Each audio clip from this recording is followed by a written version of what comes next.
नमस्कार साथियों, कैसे हैं आप जहां कहीं भी रहे, स्वस्थ रहे, सुखी रहे और समृद्ध रहे, इसी कामना के साथ मैं चंदन महापात्रा आपको इस चैनल पर स्वागत करते हैं। आज आप देखने वाले हैं महाभारत एपिसोड 8 के 4th पार्ट। तो चलिए शुरू करते हैं। महाराज पांडु महारानी कुंती और माद्री को लेकर विश्राम वाटिका में आए हैं, क्योंकि महाराज पांडु राजा बनते ही राज्य विजय पर निकल गए, इसलिए विश्राम उन्हें मिला ही नहीं। तो उन्हें विश्राम देने के लिए विश्राम वाटिका भेजा गया है और यहाँ पर वे दोनों माद्री और महाराज पांडु घोड़सवारी कर रहे हैं, घोड़े का रेस लगाए हैं। अब देखते हैं इस रेस को कौन जीतते हैं। अभी तो जैसे लग रहा है कि माद्री जीतेंगे, क्योंकि वो आगे है। माद्री भी एक क्षत्राणी है, मद्र नरेश की बहन है।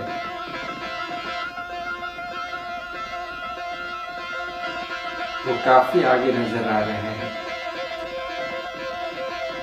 महाराज पांडु काफी पीछे है और इन दोनों की दूरियां काफी लंबी दिखाई दे रहे हैं।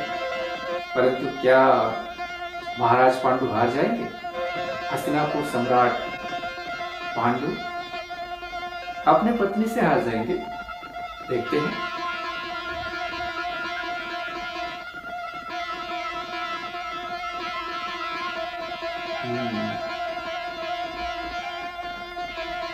माद्री के घोड़े का स्पीड काफी है, परंतु ये क्या, महाराज पांडु तो धीरे धीरे स्पीड बढ़ाते हुए उन्हें क्रॉस करने वाले हैं और महाराज पांडु ने अपने घोड़ों को आगे ले लिया। महाराज पांडु ने इस दौड़ को जीत लिया है। तो जैसे कि पहले उन्होंने दाव लगाए थे, अगर वो जीतेंगे तो पुत्र देंगे, अगर वो हारेंगे तो पुत्र लेंगे। लाओ पहला बेटा। अरे वाह। मैं क्यों दूं? दीदी बड़ी है, पहले वो देंगी। और वहाँ ये दोनों ऋषि किंदम के आश्रम में पहुंच गए। ऋषि किंदम? और वे एक पिकनिक की तरह, जैसे आप पिकनिक जाते हैं और वहां पर एक मंदिर का भी दर्शन कर लेते हैं, ठीक उसी तरह वे दोनों ऋषि किंदम के आश्रम पहुंच गए। विश्राम के विश्राम और ऋषि का दर्शन भी और आशीर्वाद भी। ऋषि के तपोवन में आपका स्वागत है राजन। पल भर ऋषि की कुटी में विश्राम कर लो। जो तो महाभारत से आप भी कुछ सीखिएगा। अगर आपको पिकनिक जाना भी हो तो ऐसे स्थान पर जाए, वहां पर थोड़ा बहुत भगवान का दर्शन भी हो जाए।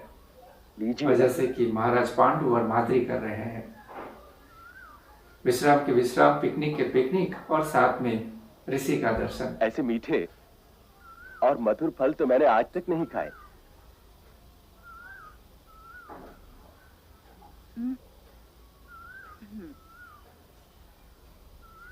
कल्याण हो।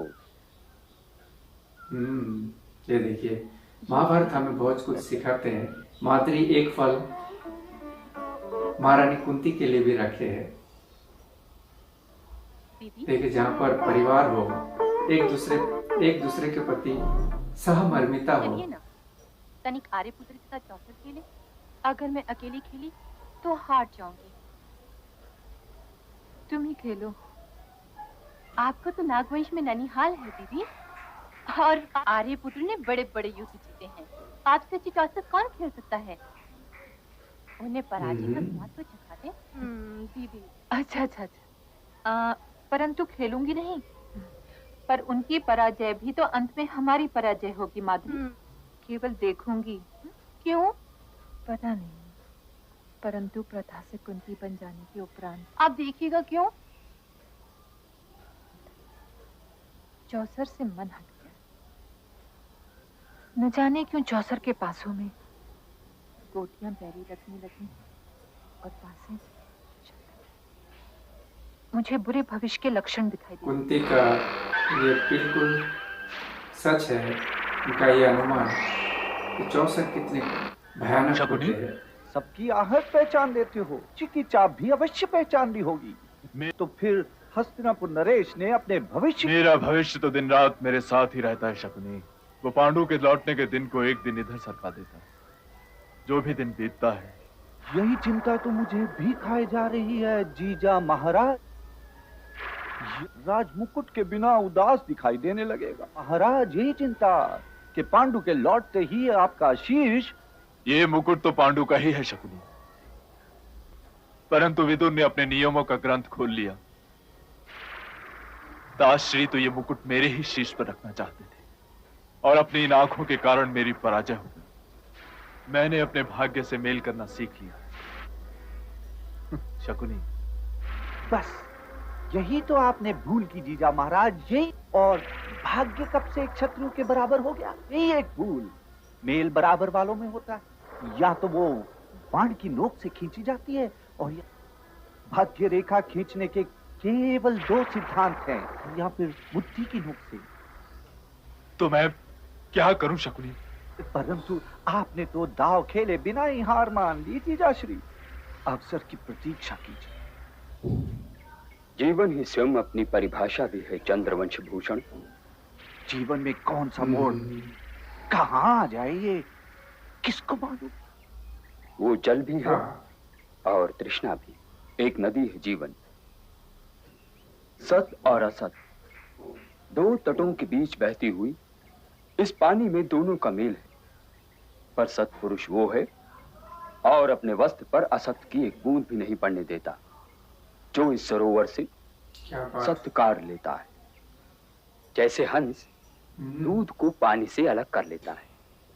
असत को ज्ञान, अनुभव और संघर्ष की छलनी में छान लेने के बाद तो क्या जीवन केवल यही है? सत्पुरुष उस सत का क्या करे? महाव्रती परम धर्मात्मा क्या फिर से उसे सरोवर में डाल दे? गंगा पुत्र भीष्म के शिष्य को कुछ क्या बताने की आवश्यकता नहीं है, इसलिए आपको यह बताना आवश्यक नहीं है। राजवंश की भारतीय परंपरा आपकी धरोहर है राजन, कि जीवन सरोवर से सत्य काढ़ कर जब सत्य हाथ आता है फिर सरोवर ही को लौटाने के लिए नहीं होता। तो पुरुष को यह ज्ञान होता है कि उसे मृत्यु लोक त्यागने से पहले कि वो ऋणी है। 3 ऋण उतारने, ऋषि ऋण, देव ऋण और पितृ ऋण। और यदि कोई ऐसा करे, पुरुष को संसार से ये तीनों ऋण उतारे बिना नहीं जाना चाहिए, तो जीवन अपमानित होता है। तो परंतु यदि किसी के भाग्य में ये न लिखा हो ऋषिवर? कर्म रेखा को भाग्य रेखा से अधिक गहरा होना चाहिए राजा। इन ऋणों को चुकाने के लिए ऐसा नहीं है कि मनुष्य ने कभी भाग्य रेखा बदली ही ना हो, तो अवश्य प्रयत्न करना चाहिए। यदि भाग्य रेखा बदलनी भी पड़े, क्योंकि ये ऋण ऐसे वैसे नहीं है। देव ऋण विष्णु भगवान का, ऋषि ऋण भगवान शंकर का है, और पितृ ऋण स्वयं ब्रह्मा जी का है। कहां जाएगा? तो मनुष्य ब्रह्मा विष्णु महेश से निकलकर। परंतु ये तीनों ऋण हैं क्या ऋषिवर?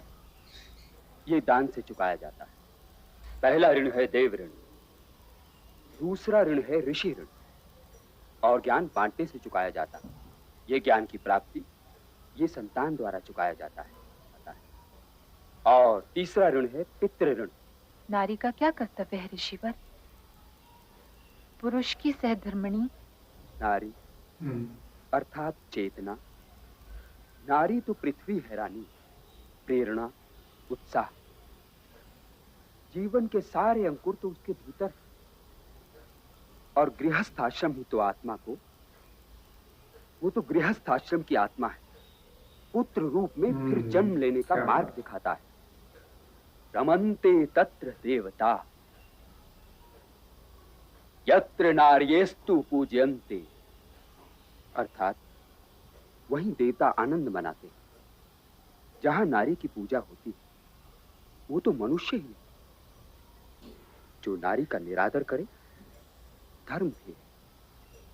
नारी की रक्षा करना पुरुष का कर्तव्य ही नहीं। अच्छा राजन, अब चलो। बहुत कुछ सीखा आपने इस भाग में। पुत्रवती भव, पुत्र। देखिए यहाँ पर ऋषि किंदम ने दोनों रानियों को पुत्रवती भव का आशीर्वाद दिया है। और एक तरफ सत्य का ज्ञान की खोज में महाराज पांडु ऋषि किंदम के पास निकले हैं। तुम्हारी चाल कह रही है कि तुम आनंद के बादलों पर चल रहे हो। क्या बात है भ्राता शकुनी? आनंद का तो समाचार ही मिला है महाराज। आपके सुप्रिय अनुज। क्या हुआ प्रिय पांडु? ऐसा क्या सुन लिया तुम पांडु? हुआ तो कुछ नहीं। गए थे राग रंग के लिए, परंतु लक्षण और रम गए सत्संग में। ये आपके प्रिय अनुज ने राजभवन से तपोवन तक की लंबी यात्रा आरंभ कर दी है। भरत वंश में तपोवन की बड़ी महिमा है।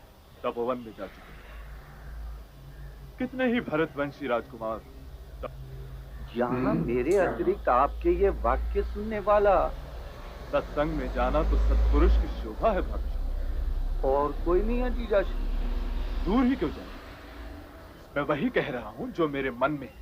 स्वयं महाराज शांतनु के ज्येष्ठ भ्राता ने संन्यास ले लिया था, तो महाराज शांतनु को ये राजमुकुट मिला ही नहीं। यदि ऐसा ना हुआ हो, राजमुकुट अभी तक तो वही है जहाँ उसे होना चाहिए। पांडु तपोवन में रहे। मैं तो ये चाहता हूँ कि और आप यहाँ राजभवन में। ये राजमुकुट पांडु का है ही नहीं। नहीं नहीं, ये राजमुकुट तो अनुज पांडु का है। आपके सिर से उतारकर उसके सिर पे रख दिया है। इसे तो विदुर के कपटी राजनीति ज्ञान ने। ये नेत्रहीन धृतराष्ट्र, ये सब मन बहलाव की बातें हैं जीजाश्री। विदुर की नहीं, विधाता की रचना है। परंतु मैं इस छल कपट के लिए कभी नहीं, उस दासी पुत्र विदुर को कभी क्षमा नहीं करूंगा। यदि अवस्थाओं से युद्ध करने की शक्ति ना हो भ्राता शकुनी, पांडु का यही उपकार क्या कम है? शकुनी तो उनसे संधि कर लेने में ही भलाई कि उसने हस्तिनापुर के राज सिंहासन पर बैठते ही कि मुझे महाराज धृतराष्ट्र कहा जाए, सबसे पहला आदेश यही दिया। आज से पहले इस राजभवन में बैठे बैठे। अब से पहले तो किसी राजा ने ऐसा आदेश नहीं दिया। आपकी तरह किसी ने अपना राज मुकुट नहीं खोया था जीजा महाराज। नहीं भ्राता शकुनी, नहीं। जिसे आप उपकार समझ रहे हैं वो आपका अपमान है। अनुज की ओर से मेरे मन को मैला करने का प्रयास न कर। भगवान उसे लंबी आयु दे।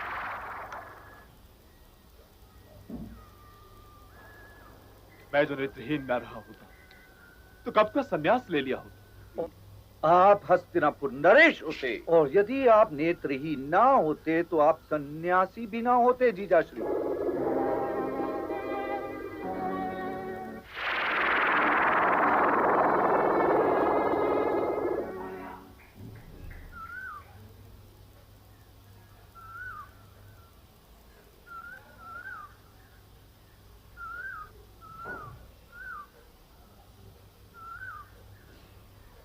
खान ग्रहण कीजिए महारानी।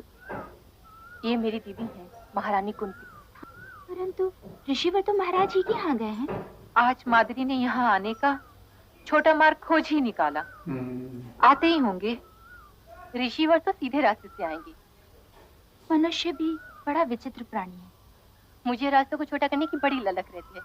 मार्गों को छोटा करने में लगा रहता है। यदि सूर्यदेव अपना मार्ग छोटा कर दें, ये भी नहीं सोचता तो क्या होगा? यदि चंद्रदेव अपना मार्ग छोटा कर दें। मार्ग को छोटा करना ठीक बात नहीं है रानी। अभी छोटी है ना, बड़ी होगी समझ जाएगी। सर्वदा जीवन में सीधा मार्ग ही उचित है। पर आप उस फूल को क्यों निहार रही थी देवी? विचार कर रही थी कि धरती के गर्भ में कुंपल होती है। निहार नहीं रही थी, और पुष्प के गर्भ में सुगंध। पर उसके जीवन का मूल अर्थ तो उपज ही है ना। नारी के कितने ही रूप क्यों ना हो, और पुरुष का पितृ ऋण भी तो नारी ही चुकाती है। और नारी का जीवन जननी बनकर ही सार्थक होता है। संतान का होना नारी की शोभा है। जब मैं ये सोचने लगती हूँ तो उदास हो जाती हूँ कि पृथ्वी सब जीवों की जननी जन्म भूमि है। मैंने अभी तक पृथ्वी का ऋण नहीं चुकाया।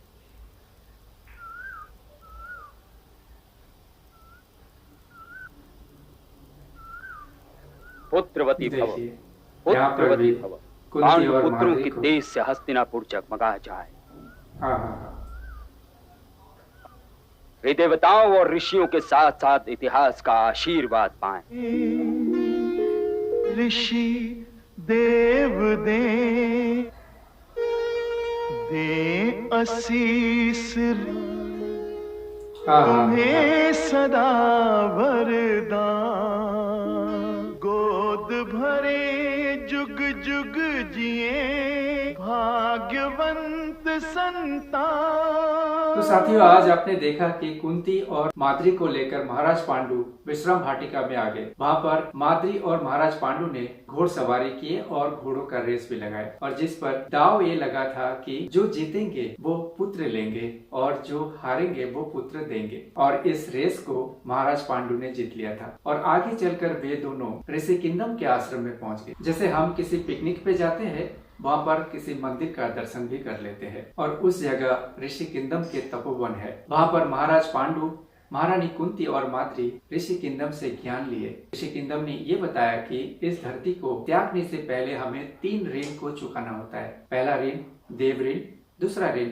ऋषि ऋण और तीसरा पितृ ऋण। और इन 3 ऋण को चुकाने के लिए 3 काम करने होते हैं। देव ऋण को चुकाने के लिए दान करने होते हैं, और ऋषि ऋण को चुकाने के लिए ज्ञान को बांटना होता है, और पितृ ऋण को चुकाने के लिए पुत्र की प्राप्ति करना जरूरी होता है। और इस तरह महाराज पांडु, कुंती और माद्री ने ऋषि किंदम का सत्संग का आनंद लिया। और दूसरी ओर हस्तिनापुर में शकुनी भ्राता धृतराष्ट्र को कुमंत्रणा देने लगे कि महाराज धृतराष्ट्र को राज सिंहासन में नहीं बिठाकर उनका अपमान किया गया। लेकिन धृतराष्ट्र ये कुमंत्रणा कब तक झेलते? आखिर उन्हें भी लगा कि उनके साथ अपमान हुआ है। एक तरफ महाराज पांडु सत्य की खोज में निकले हैं, तपोवन में महाराज किंदम के सत्संग का आनंद ले रहे हैं। दूसरी ओर धृतराष्ट्र हस्तिनापुर में कुमंत्रणा शकुनी से ले रहे हैं। यहाँ पर सत्य और असत्य का संगम आपने देखा होगा। आगे चलकर ऋषि किंदम ने कुंती और माद्री को पुत्रवती भव का आशीर्वाद भी दिया, और उनके पुत्रों का चारों ओर नाम होने वाले हैं। परंतु एक पार्ट जो आगे देखने वाले हैं, ऋषि किंदम